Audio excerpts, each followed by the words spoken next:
And now chapter 27, Symptoms of Ecstatic Love. Lokanang hitakarinang tribhuvane mannam saranyakanam.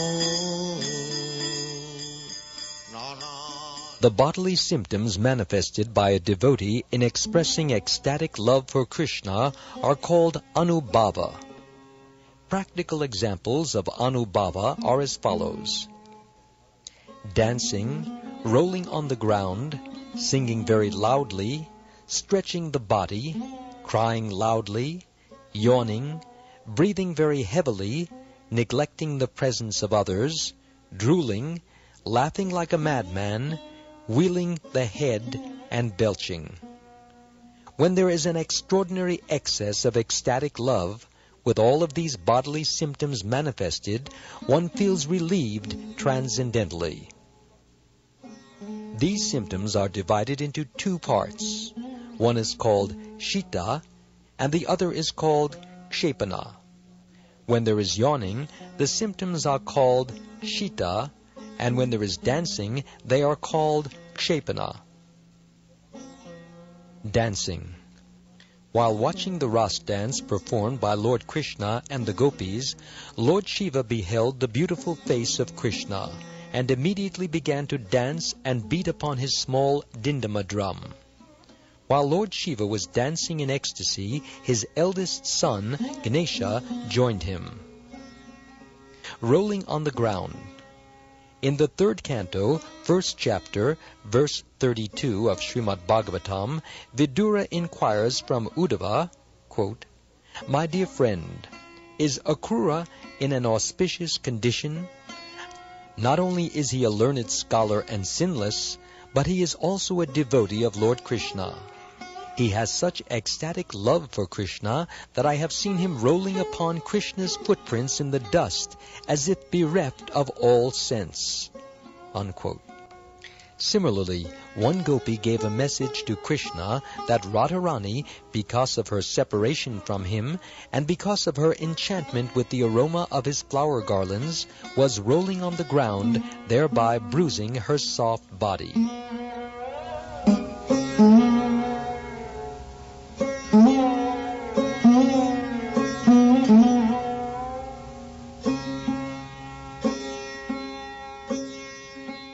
Singing loudly.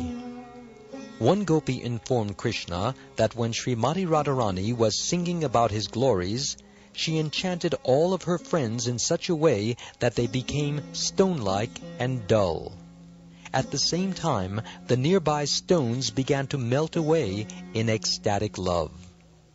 When Narad Muni was chanting the Hare Krishna mantra, he chanted so loudly that it was apprehended that Lord Nrsimha had appeared. Thus all the demons began to flee in different directions. Stretching the body. It is said that sometimes when Narad, the carrier of the Veena, remembers his Lord Krishna in great ecstasy, he begins to stretch his body so vigorously that his sacred thread gives way. Crying loudly.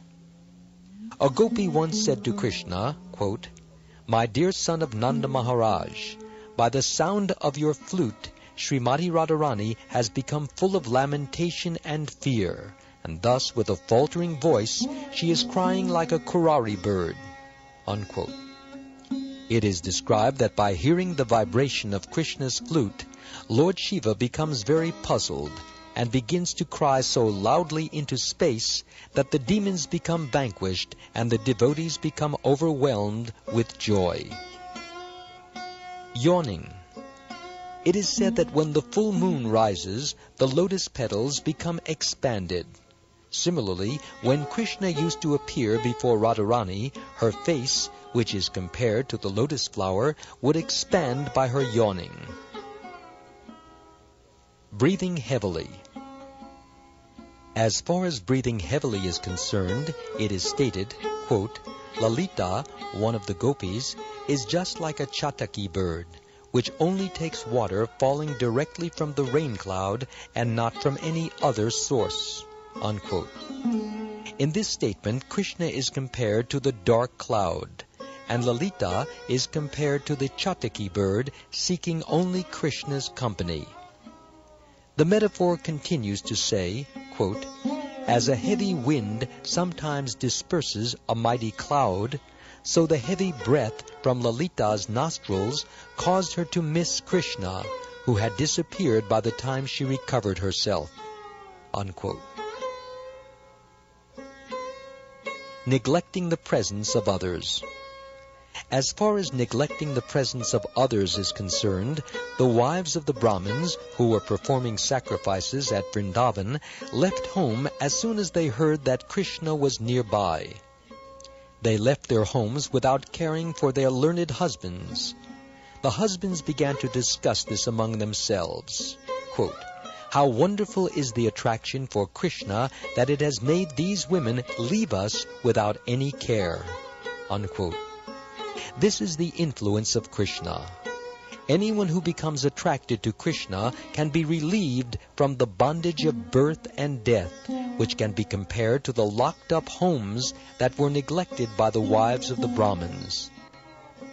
In the Padyavali, there is a statement by some devotees, quote, we shall not care for any outsiders. If they should deride us, we shall still not care for them. We shall simply enjoy the transcendental mellow of chanting Hare Krishna, and thus we shall roll on the ground and dance ecstatically. In this way we shall eternally enjoy transcendental bliss, unquote.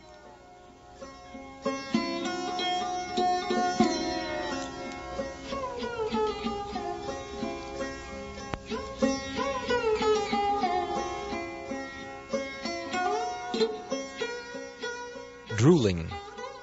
As an example of the running down of saliva from the mouth, it is stated that sometimes when Narad Muni was chanting the Hare Krishna mantra, he remained stunned for a while, and saliva oozed from his mouth.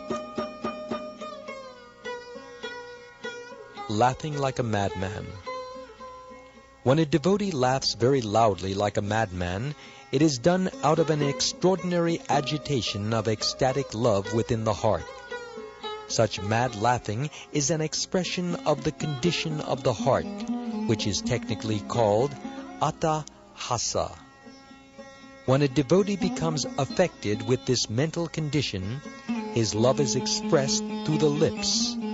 The laughing sounds, coming one after another, are compared to flowers falling from the creeper of devotion which grows within the heart of the devotee. In the Caitanya Caritamrta, devotional service to the Lord is also compared to a creeper which rises up to the lotus feet of Krishna in Goloka Vrindavan. Wheeling of the head. One gopi told her friend, quote, it appears that Lord Krishna, the enemy of the demon Aga, has released from his mouth a whirlwind which is acting on your head and is gradually proceeding to do the same to the other lotus-eyed gopis, unquote. Belching. Sometimes belching also becomes a symptom of ecstatic love for Krishna. There is evidence of this in Purnamasi's address to one crying associate of Radharani. Quote, my dear daughter, don't be worried because Srimati Radharani is belching. I am about to offer a remedial measure for this symptom. Do not cry so loudly. This belching is not due to indigestion. It is a sign of ecstatic love for Krishna. I shall arrange to cure this belching symptom immediately. Don't be worried, unquote. This statement by Purnamasi is evidence that ecstatic love for Krishna is sometimes manifested through belching. Sometimes trembling of the whole body and hemorrhaging from some part of the body are also manifested in response to ecstatic love for Krishna. But such symptoms are very rare, and therefore Srila Rupa Goswami does not discuss any further on this point.